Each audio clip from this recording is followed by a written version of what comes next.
આપણે સૌ જાણીએ છીએ કે આરએનબીના ગાંધીનગર ડિઝાઇન સર્કલની ટીમો આ બ્રિજની તમામ તાંત્રિક રીતે જે ચકાસણી કરવામાં આવી હતી એમના દ્વારા કરવામાં આવી હતી અને જેના લીધે છેલ્લે આ નક્કી કરવામાં આવ્યું હતું કે આપણે બ્રિજના જે એક્ઝિસ્ટિંગ સ્ટ્રક્ચર છે આના ઉપર કોઈ પણ પ્રકારની હેવી મશીનરી લઈને આપણે આ ટેન્કરને બહાર કાઢી શકાતા નથી. તો આના પછી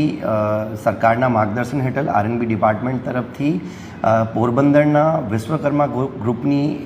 મરીન ઇમરજન્સી રિસ્પોન્સ સેન્ટર નામની જે આખા ઇન્ડિયામાં એકમાત્ર મરીન સેલ્વેજિંગની કંપની છે અને one of the best in the world also. તો આ કંપનીને અને એ લોકોએ વોલન્ટરીલી આ કંપની ગુજરાતની હોવાથી ગુજરાતને લગતો પ્રશ્ન છે તો એટલા માટે આ કામ કરવાનું નક્કી કર્યું છે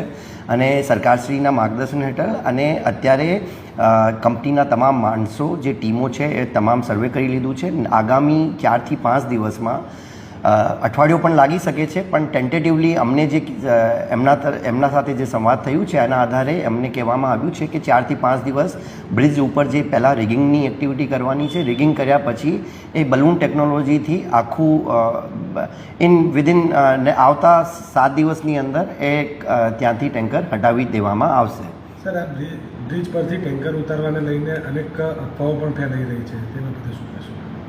કોઈ પણ અફવાની આવશ્યકતા નથી. મારી મીડિયાના મિત્રોને ખાસ વિનંતી છે કે આ ટેકનિકલ લોકોની જે ટીમ અહીંયા નિષ્ણાંતોની ટીમ આ કામગીરી કરી રહી છે આ કામગીરીમાં આપણે એક તો અમે ત્યાં પોલીસ રક્ષણ પણ આપ્યું છે જેથી કોઈ કેમ કે ડ્યુરિંગ ઓપરેશન કોઈ પણ પ્રકારના જે દુર્ઘટનાની કોઈ શક્યતાઓ નહીં રહે અને કોઈ બીજા વ્યક્તિના જીવનને